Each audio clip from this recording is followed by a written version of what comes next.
Hello, dear viewers, and welcome back to our channel. Or if you're joining us for the first time, a very special welcome to you. We're so glad to have you here today. If you're someone who appreciates staying informed about the significant events shaping our world, and particularly the enduring role of the British monarchy, then you've come to the right place. Before we dive into today's fascinating story, a quick reminder. If you enjoy this video, please do give it a like, subscribe to our channel for more in-depth analyses, and share your thoughts with us in the comments section below. Your engagement truly helps us, and we love hearing from you. Today, we're delving into a significant development involving King Charles III. It appears His Majesty is actively utilizing his position as monarch to navigate some rather delicate international relations. This isn't just about royal protocol, it's about potentially influencing the course of major global events. We're talking about efforts to ease tensions and perhaps even pave the way for a crucial agreement in a world that feels increasingly uncertain. Stay tuned, because this story has layers of history, diplomacy, and royal influence that we'll be unpacking together. On Monday, Buckingham Palace released a statement, and in the world of royal communications, these statements are rarely without deep significance. This one was particularly noteworthy because it followed an audience, a formal meeting held by King Charles. And who was present at this audience? None other than the Joint Chiefs of Staff from both the United Kingdom and France. Now, for those of us who have followed the monarchy for years, we know that the king is also the head of the British Armed Forces, a role with both ceremonial and very real responsibilities. The palace's message was concise, as they often are, but revealing. The king this afternoon received the Joint Chiefs of Staff of the United Kingdom and France at Windsor Castle. Accompanying this statement was a photograph, carefully selected, of course, showing the military leaders present. This meeting, my friends, took place in the White Drawing Room at Windsor Castle, a location steeped in history, a place where countless pivotal decisions have been discussed over the centuries. Now, let's take a moment to appreciate the setting. Windsor Castle, the White Drawing Room. These aren't just any rooms, they represent centuries of British history, tradition, and power. The very walls have witnessed the comings and goings of monarchs, prime ministers, and world leaders. To hold a meeting of this nature in such a place immediately elevates its importance.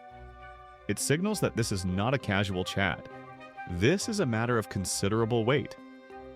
The photograph release shows 10 distinguished guests, including Admiral Sir Tony Radakin, the Chief of the Defense Staff for the United Kingdom, and his French counterpart, General Thierry Burkhard. These are the individuals responsible for advising their respective governments on military matters. Their presence together at the invitation of the king is a powerful visual statement in itself. It speaks of collaboration, of shared concerns, and of a potential unified approach to a complex situation. Now, the palace, in keeping with tradition, did not disclose the specific content of the discussions. Royal communications are often characterized by a degree of discretion. However, and this is where informed analysis comes in, it is widely understood that the meeting centered around the ongoing situation in Ukraine, and more specifically, the possibility of a ceasefire. The conflict in Ukraine has, of course, been a dominant issue on the global stage. It has caused immense suffering, destabilized the region, and raised concerns about wider geopolitical implications. Any effort to de-escalate the situation, to find a path towards peace, is of paramount importance. To understand the context of King Charles's involvement, we need to consider a few key factors. Firstly, there's the backdrop of recent diplomatic efforts. We've seen reports of a meeting between former US President Trump and Ukrainian President Zelensky that, according to sources, did not go as planned.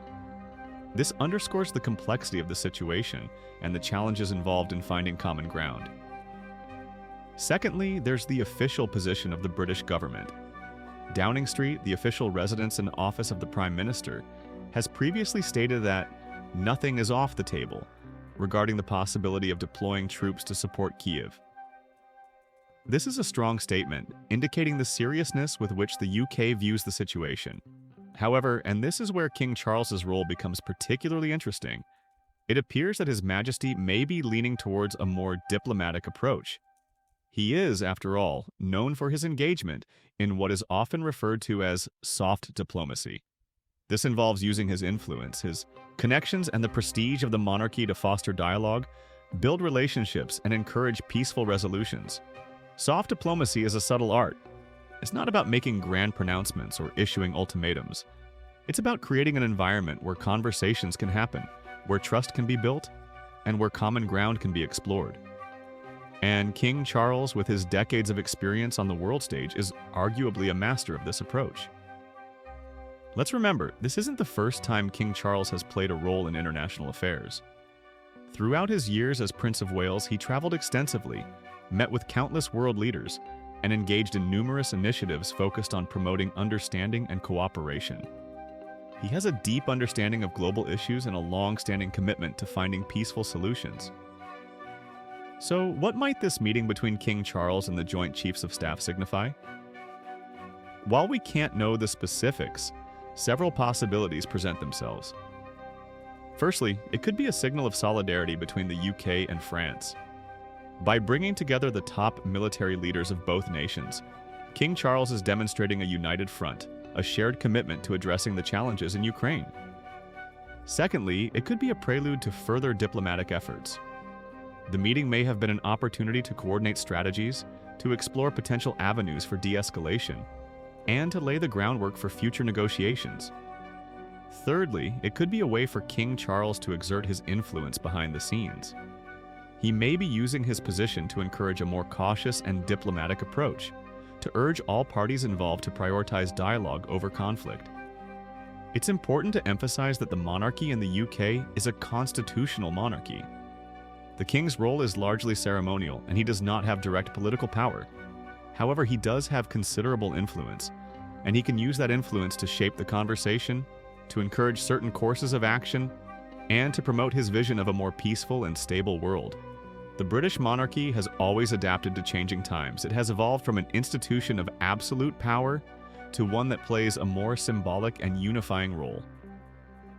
King Charles, in his actions, seems to be embracing this modern role, using his position to foster dialogue and understanding in a world that desperately needs it. This meeting at Windsor Castle, while shrouded in a degree of secrecy, offers a glimpse into the ongoing efforts to address the complex situation in Ukraine. It highlights the enduring role of the monarchy in international affairs, albeit in a subtle and nuanced way.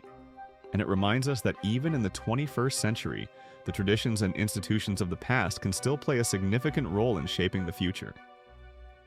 This story is a developing one, and we will continue to follow it closely. The situation in Ukraine remains fluid, and the path forward is uncertain. But the involvement of King Charles and his apparent commitment to diplomacy offers a glimmer of hope in a challenging time. Now, we'd love to hear your thoughts on this. What do you make of King Charles's involvement in these diplomatic efforts? Do you believe the monarchy still has a relevant role to play in international affairs? Share your opinions and insights in the comments section below. We always appreciate hearing from our viewers, and your perspectives add valuable depth to the discussion. And as always, if you found this video informative and engaging, please do give it a like. It helps our channel grow and reach a wider audience. And if you haven't already, please subscribe to our channel for more in-depth analyses of royal news, historical events, and the evolving role of the monarchy in the modern world. Thank you so much for joining us today. We truly appreciate your time and your support. We look forward to seeing you in the next video, where we'll continue to explore the fascinating world of the British monarchy. Until then, take care and stay informed.